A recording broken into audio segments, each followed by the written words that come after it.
छत्रपती संभाजीनगरच्या ऐतिहासिक नगरीमध्ये जी मराठवाड्यात असते या ठिकाणी मात्र काही वेळामध्ये आमदार रोहित पवार यांच्या नेतृत्वाखाली चक्काजाम आंदोलन होणार आहे. आंदोलन या ठिकाणी सुरू होणार आहे. आपण पाहू शकतो या ठिकाणी या इतकी जागा आहे हा जो कॅब्रिक चौक आहे या ठिकाणी रोहित पवार या आंदोलनामध्ये राज्याच्या खासदार सुप्रियाताई सुळे या ठिकाणी येणार आहेत. त्याचप्रमाणे खासदार निलेश लंके देखील आहेत.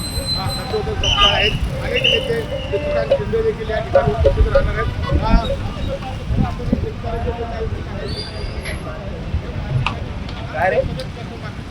यासाठी मात्र रोहित पवार जे आहेत मागील काही दिवसापासून मराठवाड्याच्या दौऱ्यावरती आहेत. अनेक ठिकाणी दौरे केलेले आहेत. याविषयी बोलण्यासाठी माझ्यासोबत राज्याचे प्रवक्ते गुरु माने आहेत. माझ्यासोबत चर्चा करणार काय सरकार रोहित पवार यांच्या राज्यभर दौरे होत आहेत. पण अनेक वर्ष पाहतोय दुष्काळ, नापिकी, अतिवृष्टी या सगळ्या संकटांनी शेतकरी अतिशय पिडापीडीला आहे. राज्य सरकारने भारतीय जनता पक्ष महायुतीने आपल्या वचननाम्यात दिलं होतं की आम्ही शेतकऱ्यांचा सातबारा कोरा करणार आहोत. आत्ताची परिस्थिती तर तातडीने अशा उपाययोजनेची आहे. शेतकऱ्यांसाठी ज्यावेळेस आम्ही अनेक ठिकाणी आंदोलन केलं, देहूला केलं, आता नुकतंच पंढरपूरला अन्नत्याग आंदोलन केलं रोहितदादा पवार यांनी. त्यावेळी राज्य सरकारच्या वतीने मंत्री गिरीश महाजन यांनी तिसऱ्या दिवशी आंदोलनाच्या ठिकाणी येऊन उपोषण स्थगित करावं, आपण या विषयावर चर्चा करू. कारण माननीय मुख्यमंत्र्यांची पण इच्छा आहे की विना अट सरसकट कर्जमाफी आम्ही करू, असं माननीय मुख्यमंत्री ऑन रेकॉर्ड बोललेत. मागणी रोहितदादा पवार बाकी सर्व नेते आम्ही सगळ्यांची हीच होती की विना अट तुम्ही करणार आहात तर ती तातडीने करणं आवश्यक आहे.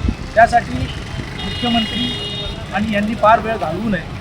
पण आता दिसतं असं, पंढरपूरला महाजन साहेब ज्यावेळेस आले, विधानमंडळाचं अधिवेशन सुरू व्हायच्या आधी 2 दिवस आधी आपण या संदर्भातली बैठक घेऊ आणि याच्यावर चर्चा करू आणि आपली मागणी पूर्ण केली जाईल असं आश्वासन दिलं होतं. त्यानुसार उपोषण मागं घेण्यात आलं. त्या चर्चेत राजू शेट्टी, बच्चू कडूंपासून सर्व नेत्यांचा समावेश रोहितदादा पवार यांनी केला होता.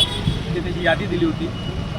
बच्चू कडूंनी पण असं आंदोलन केलं, त्यांनाही आश्वासन दिलं, ते तोडलं, उपोषण त्यांचं सोडवलं आणि त्यांनी स्वतः प्रेस कॉन्फरन्स घेऊन सांगितलं की ही 5वी कर्जमाफी आहे. जर सरकारमधल्या पक्षाच्या आमदारांना वाटतं की 5वी कर्जमाफी आहे, शेतकऱ्यांचे हाल सुरू आहेत, आता पाऊस नाही, पैसे भरायला नाही आहेत, कर्ज मिळण्यासाठी सूट मिळण्यासाठी समजा 2 लाख रुपये कर्ज असेल तर पैसे भरायला 1.5 लाख रुपये त्यांनी दिले तर 50,000ची कर्जमाफी. म्हणजे ही जी काय पद्धत आहे सरकारची ही अतिशय घातक आहे, शेतकऱ्यांना मारून टाकणारी आहे. आणि त्यासाठी पंढरपूरला जे आश्वासन त्यांनी तिथं पवित्र भूमीत येऊन दिलं त्या आश्वासनाला अडथळा सरकारने फासला.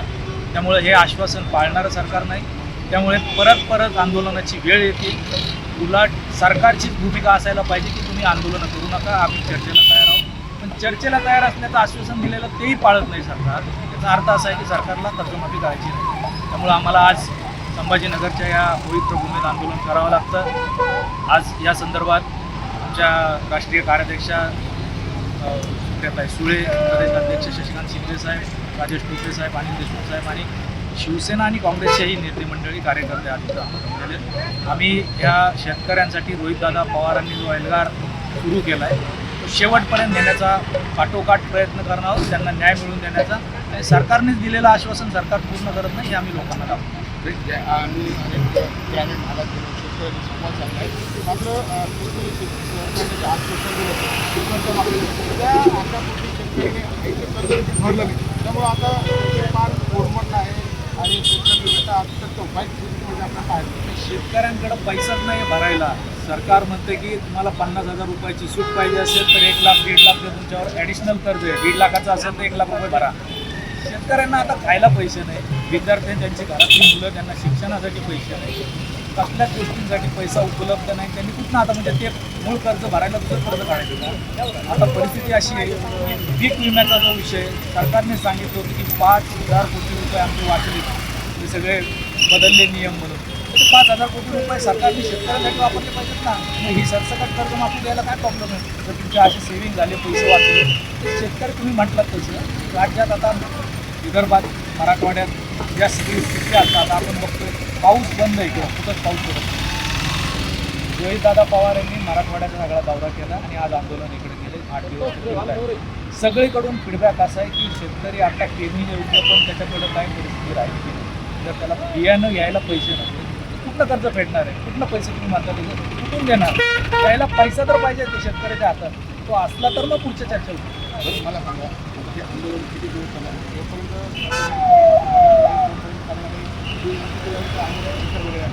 नाही, आता शेतकऱ्यांची कर्जमाफी आम्ही करू असं सरकारचं म्हणणं आहे. आमचं म्हणणं आहे की त्याच्यासाठी तारीख ठरवा, त्याची चर्चा करणं होती, ती चर्चा केलेली नाही. आता ह्या संदर्भात सरकार काय भूमिका घेतं हे पाहायला लागेल. आम्ही आंदोलन तोपर्यंत करणार जोर सरकार सरसकट करणार. नक्कीच आपण जर पाहिजे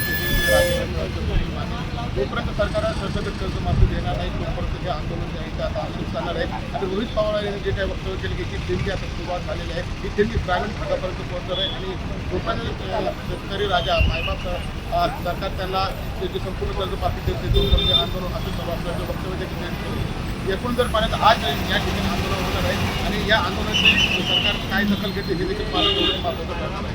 संजय आहे, एल एस मराठी, छत्रपती संभाजी.